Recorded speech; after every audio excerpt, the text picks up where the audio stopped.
saya Aditya Perdana, biasa dipanggil Adit. Saya dari kelas 11 IPA 1. Perkenalkan, nama saya Muhammad Ibrahim dari kelas 10B, bisa dipanggil Alil. Perkenalkan, nama saya Amel Febria, biasa dipanggil Amel, saya kelas 9C. Perkenalkan, nama saya Novia Ida Falasifa, bisa dipanggil Via dari kelas 10. Perkenalkan, nama saya Muhammad Rizky Maulana dari kelas 11 IPS 1, bisa dipanggil Kiki. Halo semuanya, perkenalkan nama saya Iza Bizahro, saya biasa dipanggil Abi. Saya dari kelas 11 IPS 1. Halo, perkenalkan, nama saya Rifau Aulia, saya dari kelas 10C, biasanya dipanggil Rifa. Oke, sudah semuanya? Semuanya udah kumpul ini? Oke, kita mulai ya. Assalamualaikum warahmatullahi wabarakatuh. Waalaikumsalam warahmatullahi wabarakatuh. Oke, terima kasih ya semua yang sudah meluangkan waktunya. Tapi sebelum memulai kegiatan pada hari ini ya, saya meminta satu perwakilan dari kalian untuk memimpin doa. Siapa? Mas Rizky dong. Ayo boleh, Mas Rizky, boleh. Berdoa mulai. Berdoa selesai. Oke. Apakah ada yang sudah tahu apa tujuan kita untuk bertemu pada kegiatan kali ini? Oke. Pada kegiatan kali ini itu ada kegiatan bimbingan kelompok ya. Ingat, bimbingan kelompok. Sebelumnya ada yang sudah pernah ikut kegiatan bimbingan kelompok? Mungkin barangkali belum ya. Jadi di sini gue akan jelaskan terlebih dahulu ya apa itu bimbingan kelompok, dari pengertiannya, tujuannya nanti untuk apa, dan tentunya ada asas-asas yang harus diketahui oleh anak-anak. Jadi kegiatan bimbingan kelompok itu adalah kegiatan ya untuk sebagai wadah, namanya juga bimbingan ya, sebagai wadah pemberian bantuan ya pada individu atau kelompok yang memiliki permasalahan tetapi dalam bentuk diskusi kelompok. Nah, pada kegiatan bimbingan kelompok ini nanti tujuannya adalah untuk supaya anak-anak ya yang tadinya memiliki masalah itu dapat diatasi. Jadi nanti ke depannya saya harapkan anak-anak itu mampu berperan aktif dalam artian nanti kita ya berdiskusi, saling berdiskusi untuk membantu suatu permasalahan yang ibu telah tentukan topiknya ya dari anak-anak di sini. Jadi nanti topiknya itu adalah tentang manajemen waktu, tentang manajemen waktu dan keterampilan ya. Jadi nanti ibu suruh masing-masing anak itu untuk berpendapat untuk kayak menyampaikan topiknya tadi ya dari masing-masing anak. Sebelum apa itu namanya kita memasuki ke situ, ibu perlu menjelaskan terlebih dahulu. Tadi kan ibu udah bilang ada asas-asas yang harus dipatuhi. Nah, ibu akan jelaskan lagi asas-asasnya ya. Yang pertama itu ada asas kerahasiaan. Yang artinya apa?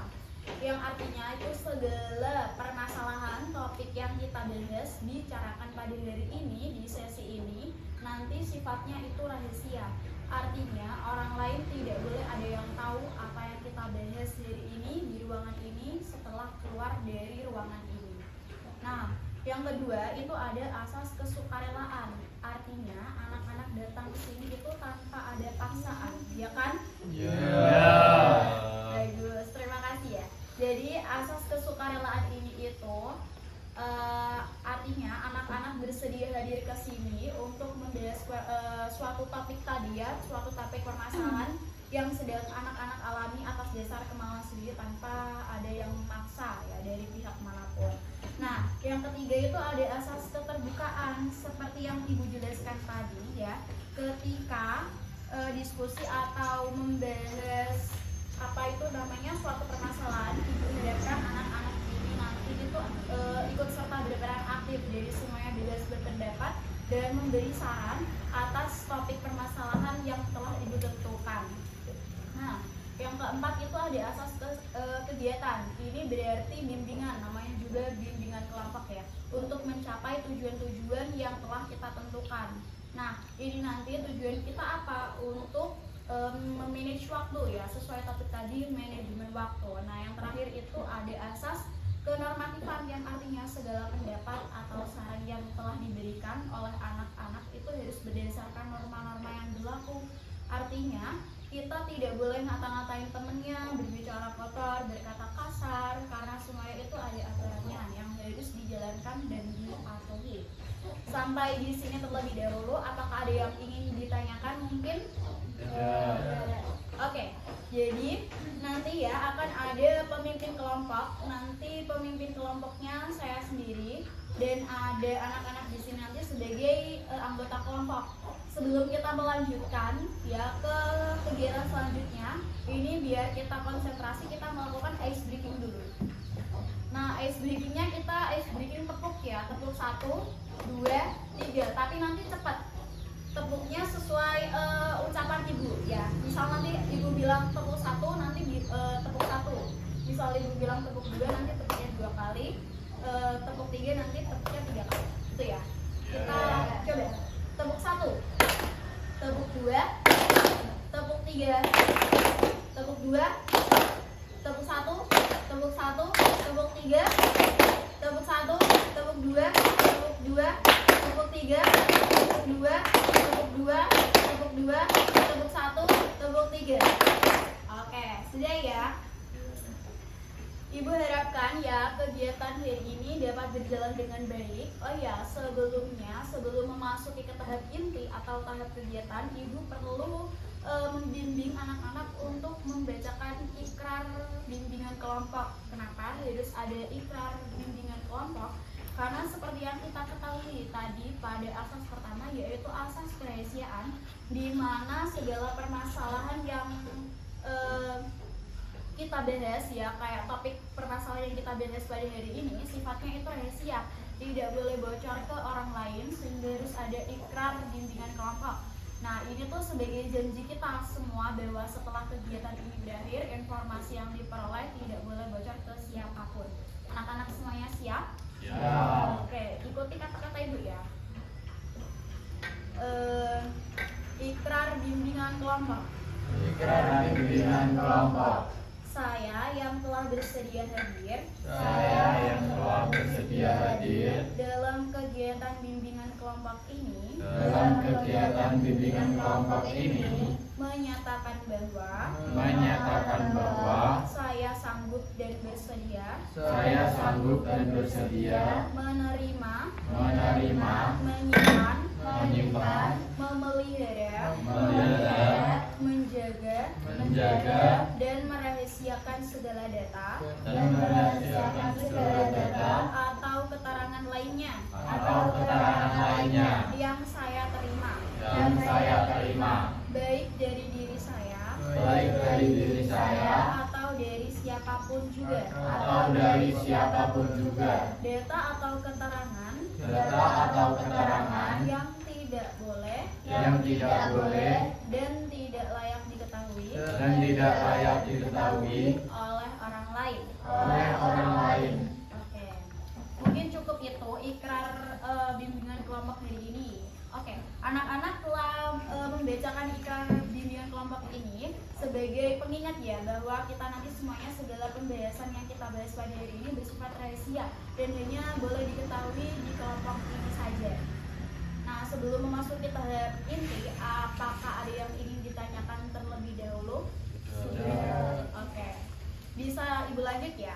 Oke, sekarang kita memasuki tahap inti, tapi sebelum memulai diskusi, alangkah baiknya kita melakukan perkenalan terlebih dahulu. Nanti perkenalannya dimulai dari ibu, terus dilanjut kalian, nanti disebutkan nama sama kelasnya ya. Nanti dimulai dari sebelah kiri ke sebelah kanan. Perkenalkan, nama Ibu Fatimah Azhara, bisa dipanggil Ibu Zahra. Lanjut, Mas. Perkenalkan, nama saya Iza Bizahro, biasa dipanggil Abi. Saya dari kelas 11 IPS 1. Perkenalkan, nama saya Tidak Bidana dari kelas 11 IPA, bisa dipanggil Andit. Perkenalkan, nama saya Muhammad Ibrahim dari kelas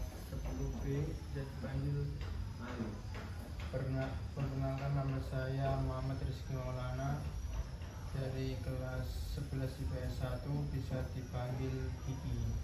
Perkenalkan, nama saya Rifaul Amria, saya dari kelas 10C, biasanya dipanggil Nisa. Perkenalkan, nama saya Novia Jakalatita, bisa dipanggil Via dari kelas 10C.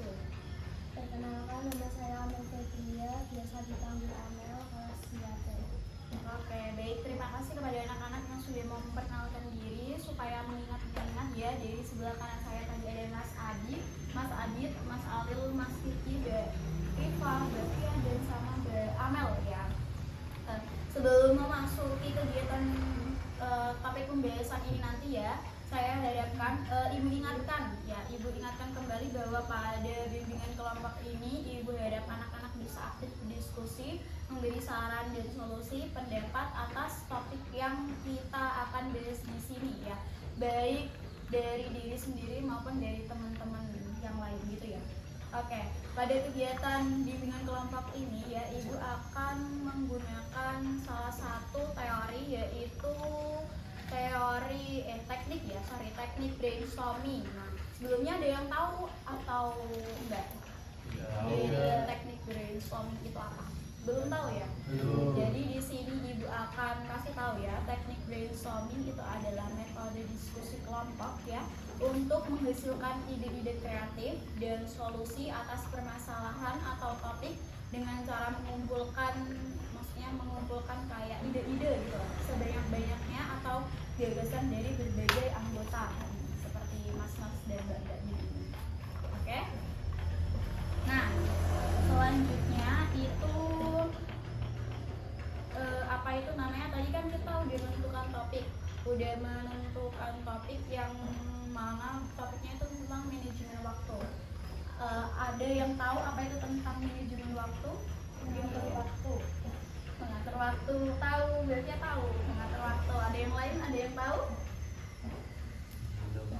Belum tahu. Nah, seperti yang Mbak Fia tadi katakan ya, manajemen waktu itu adalah pengelolaan waktu atau pengaturan waktu. Nah, maksudnya itu gimana supaya ya waktu kalian itu tertata atau termanage ya, kalian melakukan kegiatan itu sesuai dengan waktunya. Misal nih, kalian bangun pagi nanti kan kalian mandi, pergi sekolah. Nah, selesai sekolah mau ngapain? Contohnya mau tidur, terus nanti habis tidur nanti kalian bisa mau main atau bekerja, terus nanti malamnya belajar. Setelah belajar boleh main sebentar, mungkin main game atau apa, terus nanti dilanjut tidur. Tapi ingat, tidurnya jangan sampai larut malam, jangan sampai di atas jam 12 gitu. Jadi nanti kalian itu kayak buat jadwal harian ya, timeline waktu untuk hari ini tuh ngapain aja supaya hari-harinya itu tertata dan dapat sesuai dengan mesti yang diinginkan. Biasanya kalau nggak ada manajemen waktu itu hari-harinya tuh berantakan, cenderung pasti rebahan, main handphone, terus main game, scroll TikTok, bener nggak? Bener kan? Nah, di sini ya Ibu akan pentingnya penerapan manajemen waktu ya. Masalah time management merupakan hal umum bagi banyak orang yang mengakui dan merasakan tentang perlunya, tetapi dalam kenyataan mereka tidak memperhatikan dan menerapkannya. Tentang mengapa time management menjadi masalah bagi manusia, baru sekarang ini mendapat perhatian para peneliti, khususnya para ekonom dan psikolog telah mengembangkan argumen teoritis tentang mengapa time management berat bagi banyak orang. Nah, salah satunya untuk kekurangan keterampilan dan keberanian dalam mengembangkan dan menerapkan time management waktu dalam kehidupan. Nah, di sini tuh ada terdapat prinsip manajemen waktu. Yang pertama itu ada pengembangan kepekaan diri pribadi terhadap waktu. Nah, yang kedua itu ada identifikasi tujuan untuk jangka panjang. Jadi nanti tuh ada jangka panjangnya. Misal kayak nanti ke depannya, misal ya kayak jangka waktu setelah lulus sekolah nanti mau ngapain gitu. Jadi kan nanti ada manajemen waktunya supaya nggak berantakan gitu. Terus yang selanjutnya itu memiliki reputasi profesional yang baik, terus berkurangnya tekanan dan stres supaya nggak stres. Tadi kan bisa Ibu bilang kan ada yang rebahan mulu, itu kan akan jadi nunda pekerjaan. Misal kalian punya pekerjaan rumah ya kayak seperti PR itu kan harus dikerjakan, nanti kalau nggak punya manajemen waktu ya itu nanti bisa berantakan. Nah yang selanjutnya itu berpeluangnya untuk sukses dengan karir yang jauh lebih baik, terus menyeimbangkan kehidupan. Nah ada dampak manajemen waktu yang buruk, waktu yang telah berlalu menjadi sia-sia kalau kalian tidak membuat manajemen waktu. Contohnya tadi rebahan dan hanya scroll TikTok, main game, itu semuanya tuh akan sia-sia, jadi nggak berguna. Jadi kalian harus buat manajemen waktu untuk memanage hari-hari kalian. Terus ada alur dalam kegiatan menjadi tidak efisien, terus kualitas kegiatan semakin memburuk. Jadi semuanya itu harus diperlukan apa? Manajemen waktu. Nah, jadi nanti ibu akan kasih kertas ya, nanti bisa diisi. Kertasnya nanti bisa diisi dari sepulang bimbingan kelompok nanti ya. Nanti dituliskan ide-ide tentang manajemen waktu. Jadi nanti kalian buat kegiatan kalian ya, kegiatan harian kalian nanti ditulis di kertas itu. Nanti bisa dikumpulkan di meja ibu setelah kegiatan bimbingan ini nanti selesai ya. Oke. Selanjutnya yaitu ya